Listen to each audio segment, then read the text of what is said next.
এর আগের দুটো ব্লগে আমি আপনাদেরকে দেখিয়েছি প্রায় 16টা ঠাকুর। এটাই হলো গণেশ পুজো সিরিজের লাস্ট ব্লগ।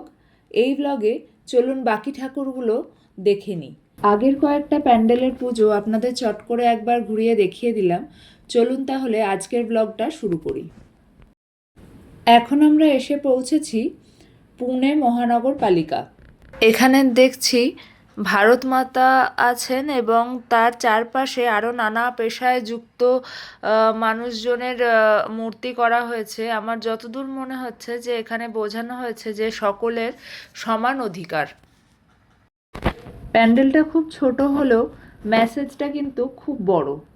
চলুন তাহলে এবার পরের ঠাকুরটা দেখে নিই।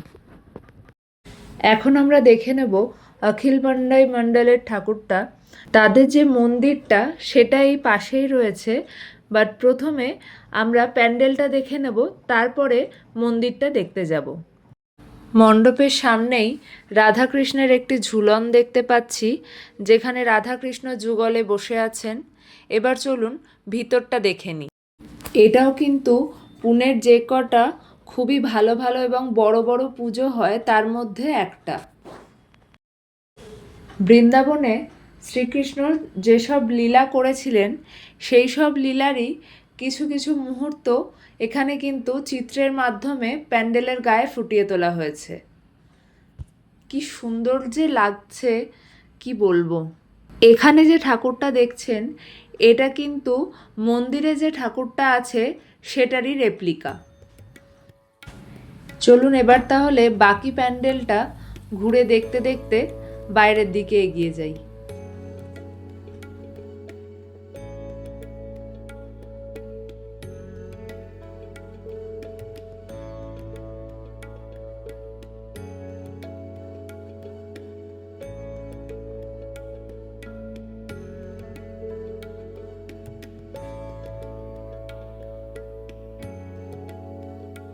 এবার চলুন মন্দিরটা দেখে নিই। এত রাতে মন্দিরটা তো বন্ধ ছিল, তাই জন্য বাইরে থেকেই আপনাদের ছবিটা দেখিয়ে দিলাম। দেখুন এখানে কিন্তু সেম একই মূর্তি করা আছে। এটাই হলো অরিজিনাল ঠাকুর। এরপর আমরা যে ঠাকুরটা দেখতে চলেছি সেটার নাম হলো শ্রী জিলবিয়া মারুতি মন্ডল। তো বাইরে থেকে তো শুধু একটা গুহা দেখতে পাচ্ছি, ভিতরে ঢুকলে বুঝতে পারবো যে কি করেছে। দেখি চলুন। ও আচ্ছা, বুঝতে পারলাম, এখানে 12 জ্যোতির্লিঙ্গ করেছে। এই যে সোমনাথ, মল্লিকার্জুন, মহাকালেশ্বর, ওঙ্কারেশ্বর, বৈদ্যনাথ, ভীমাশঙ্কর, এদিকে 6টা হলো। মাঝে এখানে গণেশজি আছেন। এখানে এখনো এদের সাজ পোশাক চলছে। চলুন বাকিগুলো দেখে নিই। এটা হলো রামেশ্বরম, তারপর নাগেশ্বর, কাশী বিশ্বনাথ, ত্রম্বকেশ্বর, কেদারনাথ, ঘৃষ্ণেশ্বর। আমাদের 12 জ্যোতির্লিঙ্গ দর্শন শেষ হলো। ঠাকুরের ছবিটা তখনও তুলতে পারিনি, তার কারণ তখনও সাজগোজ চলছিল, তাই 10 মিনিট ওয়েট করে দেন ঠাকুরের ছবিটা তুলতে পেরেছি। রাস্তায় যেতে যেতে হঠাৎই এই ঠাকুরটা চোখে পড়লো। এটা মনে হয় সম্ভবত কোনো দোকানের পুজো, বাট এত সুন্দর লাগলো খুব ছোট্টর মধ্যে, তাই জন্য না দাঁড়িয়ে পারলাম না। চলুন এবার পরেরটা দেখে নিই। খুঁজতে খুঁজতে আমরা চলে এসেছি আরও একটা ঠাকুর দেখতে। এটা হলো শনিবার মন্ডল ট্রাস্ট। এই ঠাকুরটা দেখতে এসে কিন্তু একটা অন্যরকম অভিজ্ঞতা হয়েছিল। আমরা কিছুতেই প্যান্ডেলে যে এন্ট্রিটা কোথাও খুঁজে পাচ্ছিলাম না। সামনে দিয়ে কোথাও রাস্তা নেই, সাইড দিয়ে দেখতে পাচ্ছি না। তারপরে ওনাদেরকে জিজ্ঞাসা করাতে তারপরে ওনারা বলে দিলেন যে পিছনে একটা জায়গা আছে, ওখান দিয়ে ঢুকতে হয়। চলুন দেখে নিই ভিতরটা কি করেছে। যতদূর বুঝতে পারছি ওপরে এগুলো মাছ ভাসছে, তার মানে আমরা এখন আন্ডার ওয়াটার চলেছি, মানে আন্ডার সি চলেছি। এগুলো সব সমুদ্রের নিচের গাছপালা। সিউইডস যেগুলো বলে আর কি। চলুন ঢুকি ভিতরে, কি করেছে বুঝতে পারছি না এখান থেকে। চারদিকে তো প্রচুর মাছ দেখতে পাচ্ছি, চারদিকে ঘোরাঘুরি করছে। কি করেছে, ওপরেও প্রচুর মাছ। ওহো, এটা দ্বারকা নগরী করেছে। শ্রীকৃষ্ণের যেটা দ্বারকা নগরী, মানে যেটা জলের তলায় তলিয়ে গেছিল গুজরাটের কাছে, যেটার খোঁজ পাওয়া গেছে আমরা জানতে পারি, তো সেটাই এখানে ফুটিয়ে তুলেছে। বাহ, খুব খুব সুন্দর লাগলো, খুব সুন্দর লাগলো। আর এখানে চারদিকে ধ্বংসস্তূপের মাঝখানে স্বয়ং শ্রীকৃষ্ণ শায়িত আছেন। কি যে একটা ফিলিংস হচ্ছে, আমি না মানে বোঝাতে পারবো না। এটা শ্রীকৃষ্ণের রথটা অসাধারণ লাগছে, অসাধারণ। গায়ে কাঁটা দিয়ে যাচ্ছে আমার জাস্ট। আর এখানে গণেশ ঠাকুরকে মাঝে রেখে সবাই ছবি তুলছে। আমি জানি না ফিলিংসটা কেমন হয়, কেননা আমি কোনোদিন এইভাবে ছবি তুলিনি ঠাকুরের পাশে দাঁড়িয়ে। যাই হোক, লোকজন তুলছে। আমি আপাতত দ্বারকা নগরীর মজা নিচ্ছি। সত্যি কথা বলতে অসম্ভব সুন্দর ফিলিংস হচ্ছে।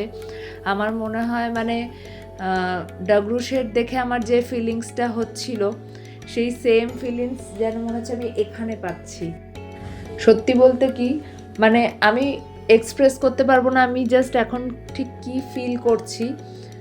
বলতে পারি আজকে রাতে যতগুলো ঠাকুর দেখেছি এটাই বেস্ট প্যান্ডেল। প্যান্ডেল থেকে বেরিয়ে হাঁটতে হাঁটতে হঠাৎ দূর থেকে দেখতে পেলাম দক্ষিণেশ্বরের মন্দিরের মতো একটা মন্দির। ভাবলাম গিয়ে দেখে আসি। পুনেতে তো এরকম মন্দির আমি কখনো আগে দেখিনি। যতদূর মনে হচ্ছে এটা কালী মায়ের মন্দিরই হবে। চলুন একবার ঘুরে দেখে আসি তাড়াতাড়ি। পুনেতে দুর্গাপুজো হয় আমি আগে দেখেছি, কিন্তু মা কালীর মন্দির আমি সত্যি এর আগে দেখিনি।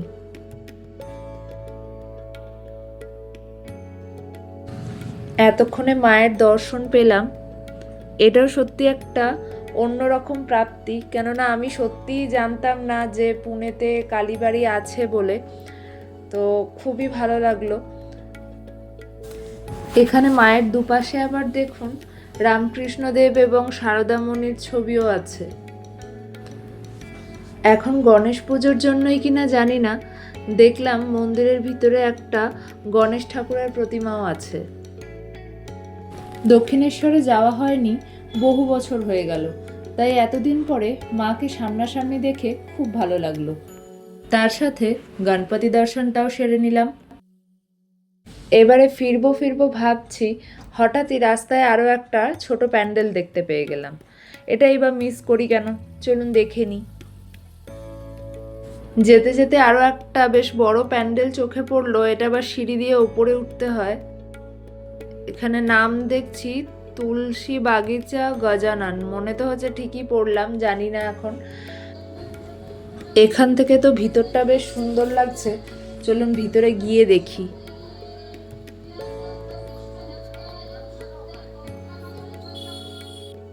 এখানে বিষ্ণুর 10টি অবতার তুলে ধরা হয়েছে। এই যে মৎস্য অবতার, কূর্ম বা কচ্ছপ অবতার, বরাহ অবতার, নৃসিংহ অবতার,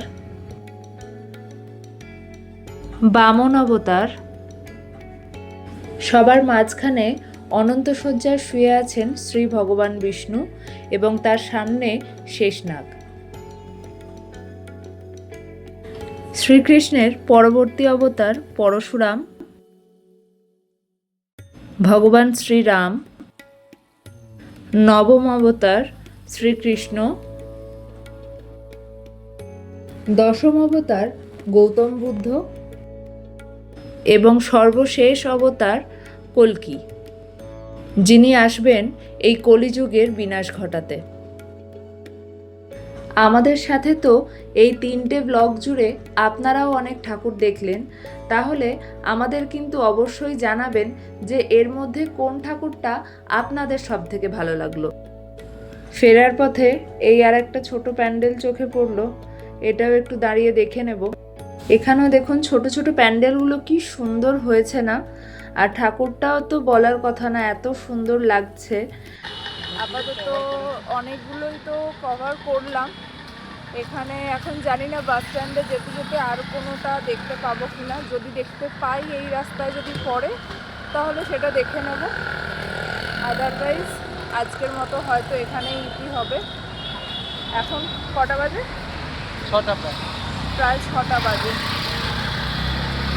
আগের বছর আমরা বাড়ি ঢুকেছিলাম 5:30টায়, এই বছর প্রায় 6টা বাজে, এখনও আমরা বাস স্ট্যান্ডে পৌঁছাতে পারিনি।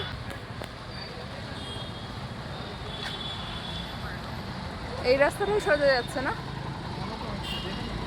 দেখেন একবার ঘুরে এসে আমরা আবার একই জায়গায় দাঁড়িয়েছি। তো আমার পিছনে দেখা যাচ্ছে শনিবার বাড়া, আর অলরেডি ভোরের আলো ফুটতে শুরু করেছে। তো আমি এখন একটু দাঁড়িয়ে আছি, অনেক গেছে টয়লেটে। এরপরে ওই যেখান থেকে আমরা প্রথমে খেয়েছিলাম খাবার দাবার, ওখানে একটা দোকানে খুব ভালো চা কফি পাওয়া যায়। তো চা তখন রাত্রিবেলা খেয়ে বেরিয়েছিলাম, এখন একটু ইচ্ছা আছে কফি খাবো। তো দেখি দোকানের কাছে যাই।